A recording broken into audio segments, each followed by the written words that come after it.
سورۃ النساء میں اللہ جل وعلا نے دو قسم کے توبہ کرنے والوں کا ذکر فرمایا ہے۔ توبہ دونوں قسم کے لوگ کرتے ہیں، لیکن ایک وہ طبقہ ہے کہ جن کی توبہ اللہ جل وعلا قبول فرماتا ہے، اور دوسرا وہ ہے جن کی توبہ ہی نہیں ہے۔ ہم نے اپنے آپ سے پوچھنا ہے کہ ہمارا شمار کون سے طبقے میں ہوتا ہے؟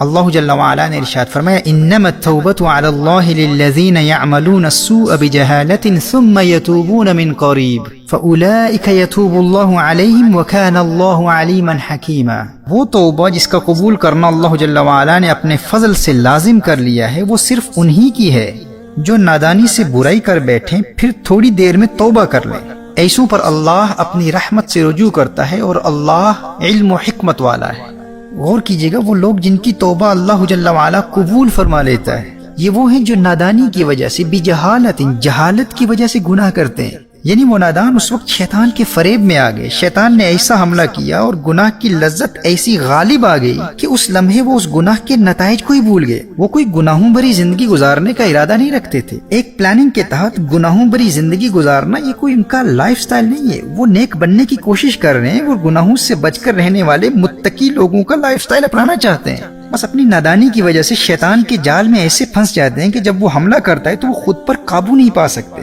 لیکن گناہ کے فوراً بعد انہیں اس بات کا احساس ہو جاتا ہے کہ میرا اللہ دیکھ رہا ہے اور میں نے اتنی بری حرکت کی۔ اب وہ بغیر تاخیر کے آئندہ گناہ نہ کرنے کے پختہ ارادے سے فوراً سچی توبہ کر لیتے ہیں۔ فرمایا شرط یہ ہے ثم یتوبون من قریب، بغیر کسی تاخیر کے فوراً توبہ کر لیتے ہیں۔ ایسے لوگوں سے اگر بار بار بھی گناہ ہو جائے تو اللہ جل وعلا ان کی سچے دل سے کی گئی فوری توبہ کو قبول فرما لیتا ہے، اور کوئی اللہ جل وعلا کو دھوکہ نہیں دے سکتا۔ فرمایا وَكَانَ اللَّهُ عَلِيمًا حَكِيمًا، اللہ علم و حکمت والا ہے، وہ جانتا ہے کہ انہوں نے آئندہ گناہ نہ کرنے کا پختہ ارادہ کر لیا ہے۔ میرے بھائی اور بہنوں، یہ وہ طبقہ ہے جو گناہوں بھری زندگی کو اپنا لائف سٹائل نہیں بناتا۔ اگرچہ ان سے گناہ ہو جاتے ہیں، لیکن یہ گناہ اس وقت کی نادانی کی وجہ سے ہوتے ہیں۔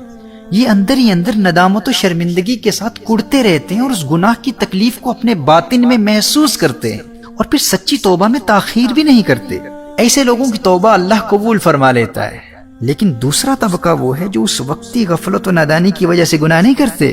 بلکہ انہوں نے اپنے دل میں گناہوں بھری زندگی گزارنے کا فیصلہ کر لیا ہوتا ہے۔ یہ ان کا لائف سٹائل بن چکا ہے، اسی لیے گناہ کے ارتکاب کے فوراً بعد یہ لوگ توبہ نہیں کرتے۔ قرآن کریم میں فرمایا وَلَيْسَتِ التَّوْبَةُ لِلَّذِينَ يَعْمَلُونَ السَّيِّئَاتِ حَتَّى إِذَا حَضَرَ أَحَدَهُمُ الْمَوْتُ قَالَ إِنِّي تُبْتُ الْآنَ، اور وہ توبہ ان کی نہیں جو گناہوں میں لگے رہتے ہیں یہاں تک کہ جب ان میں سے کسی کو موت آئے تو کہے اب میں نے توبہ کی۔ محترم احبہ، یہ وہ طبقہ ہے جن کی توبہ قبول نہیں کی جاتی۔ غور کیجیے گا، اس آیہ مبارکہ میں بجہالت نہیں فرمایا، یعنی نادانی، غفلت اور جہالت کی وجہ سے شیطان کے شکنجے میں پھنس گئے اور گناہ ہو گیا۔ نہیں، جن کی توبہ قبول نہیں ہوتی یہ وہ لوگ ہیں یعملون السیئات، جنہوں نے گناہوں کو ایک پلاننگ کے تحت اپنا لائف سٹائل بنا لیا ہے۔ انہوں نے اپنی زندگی کو پلان کر لیا کہ صاحب 10 سال میں نے گناہ کرنے ہیں، اس کے بعد توبہ کر لوں گا۔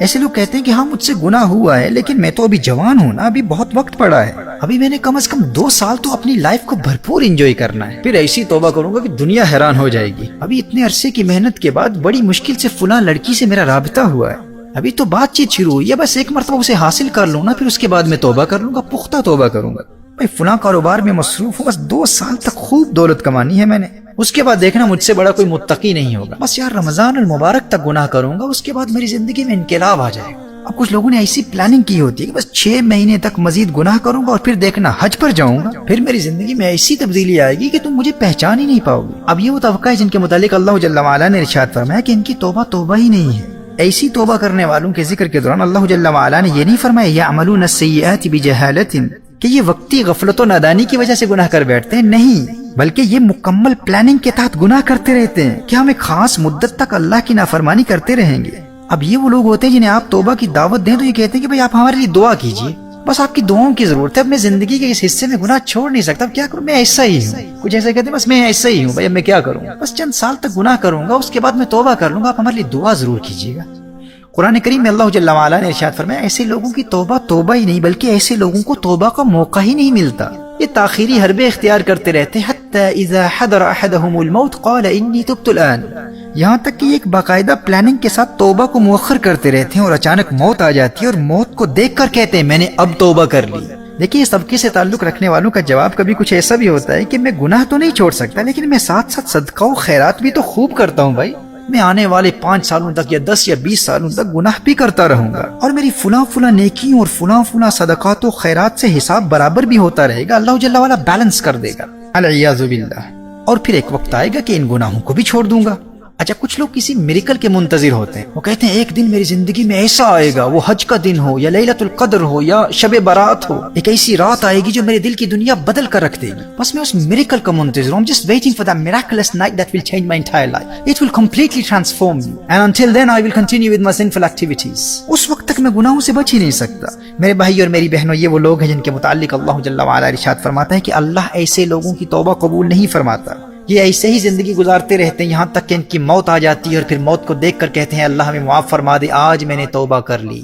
اب ہم نے اپنے آپ سے پوچھنا ہے کہ ہمارا تعلق توبہ کرنے والی کس جماعت سے؟ اب دیکھیے، گنہگار دونوں ہیں، گنہگار وہ بھی تھے، گنہگار یہ بھی ہیں۔ وہ پہلے طبقے کے لوگ بھی گناہ کرتے ہیں، اور ممکن ہے کہ اس دوسرے طبقے کے لوگوں کی بنسبت عملاً ان سے گناہ زیادہ بھی ہو جاتے ہوں، لیکن گناہوں بھری زندگی گزارنا ان کا لائف سٹائل نہیں ہے، وہ کسی پلاننگ کے تحت گناہ نہیں کرتے، وہ ایک پاکیزہ زندگی گزارنا چاہتے ہیں، لیکن ایمان کی کمزوری کی وجہ سے شیطان کے فریب میں آ کر اگر ان سے گناہ ہو جائے تو وہ اللہ سے ڈرتے رہتے ہیں، اندر ہی اندر کوڑتے رہتے ہیں۔ حدیث شریف میں آتا ہے نا، اگر نیکی انسان کے دل میں خوشی پیدا کر دے، انسان کو خوش کر دے تو انسان مومن ہے، اور اگر گناہ کی وجہ سے انسان کے دل میں درد اور تکلیف محسوس ہو تو یہ ایک مومن ہونے کی علامت ہے۔ لیکن تباہی اور بربادی کے راستے پر وہ ہے جو نیکی کرے اسے خوشی محسوس نہ ہو، اور گناہ کرے اور دل میں تکلیف ہی محسوس نہ ہو۔ جب گناہ کا احساس ہی ختم ہو گیا تو انسان کی زندگی میں یہ سب سے خطرناک مرحلہ ہے، ایمان کے سلب ہونے کا اندیشہ ہے۔ تو وہ لوگ جو کسی پلاننگ کے تحت گناہ نہیں کرتے، اور اگر گناہ ہو جائے تو وہ اللہ سے ڈرتے رہتے ہیں اور اندر ہی اندر کوڑتے رہتے ہیں، گناہوں کے درد کو محسوس کرتے ہیں، اور جب نادانی اور غفلت سے گناہ ہو جائے تو ایک لمحے کے لیے بھی تاخیر نہیں کرتے،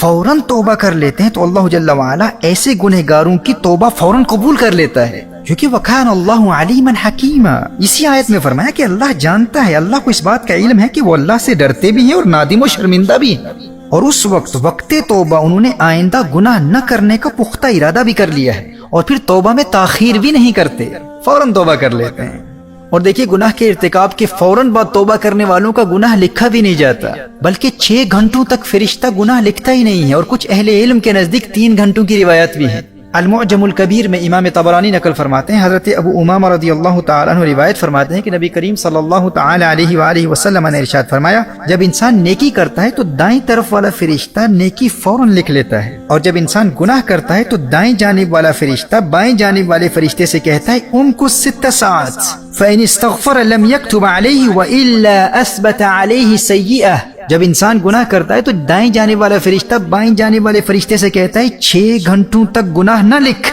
اب اگر 6 گھنٹوں کے اندر بندہ توبہ کر لیتا ہے تو اس کا وہ گناہ لکھا ہی نہیں جاتا، اور اگر توبہ نہیں کرتا تو 1 گناہ لکھا جاتا ہے۔ امام سیوطی فرماتے ہیں یہ حدیث صحیح ہے، لیکن یاد رکھیے یہ اس کے لیے جس سے غفلت کی وجہ سے گناہ ہو جائے، اس کے لیے نہیں جو مکمل پلاننگ کے ساتھ گناہ کرتا ہے اس ارادے سے کہ میں 6 گھنٹوں کے اندر توبہ کر لوں گا تو گناہ لکھا ہی نہیں جائے گا۔ ایسا شخص بھی اس دوسرے طبقے میں شمار ہوتا ہے جو گناہوں کو پلان کرتا ہے، بلکہ جو 6 گھنٹوں کے اندر توبہ کرنے کے ارادے سے گناہ کرتا ہے تو ایسے انسان کا ایمان ہی سلب ہو سکتا ہے، کیونکہ وہ اللہ کی رحمت کا مذاق اڑا رہا ہے۔ تو محترم احبہ، اللہ جل وعلا سے ڈرتے رہو، اور اگر غفلت کی وجہ سے گناہ ہو جائے تو توبہ میں تاخیر نہیں کرنی، آئندہ گناہ نہ کرنے کے پختہ ارادے سے فوراً توبہ کر لینی ہے۔ ہم انسان ہیں، ہم سے گناہ ہو سکتے ہیں، لیکن اللہ جل وعلا کی پناہ مانگیے اس حالت سے جب انسان توبہ کرنے والوں کے دوسرے طبقے میں شامل ہو جاتا ہے۔ سچی توبہ سے محبت کرتے رہو اور اپنا محاسبہ کرتے رہو، خود سے پوچھتے رہو کہ ہمارا شمار توبہ کرنے والوں کے کون سے طبقے میں ہوتا ہے۔ کہیں ہم اس خوش فہمی کا شکار تو نہیں ہے کہ 2 سال بعد گناہ سے توبہ کرنے کا موقع مل جائے گا، یا حج میں توبہ کر لیں گے، رمضان المبارک میں توبہ کر لیں گے، فلاں حرام کاروبار میں کامیاب ہو جائیں پھر توبہ کر لیں گے۔ اگر گناہوں بری زندگی کی پلاننگ کر کے ایک خاص مدت کے لیے بھی گناہوں بری زندگی کو اپنا لائف سٹائل بنا لیا تو ہم اللہ کے غضب اور عذاب اور تباہی اور بربادی کے راستے پر گامزن ہیں۔ اور اگر ہم نے گناہوں کو اپنا لائف سٹائل نہیں بنایا لیکن غفلت کی وجہ سے کبھی گناہ ہو جاتے ہیں، لیکن ہم ندامت اور شرمندگی کے ساتھ بغیر کسی تاخیر کے فوراً توبہ کر لیتے ہیں، تو پھر توبہ سے محبت کرتے رہو۔ وہ دن دور نہیں ہے کہ تمہاری سچی توبہ کی برکت سے اللہ جل وعلا تمہارے دل کو گناہوں سے پاک فرما دے گا۔ بس شرط یہ ہے کہ اگر گناہ ہو جائے تو توبہ میں تاخیر نہیں کرنی، جیسے قرآن میں فرمایا ثم یتوبون من قریب،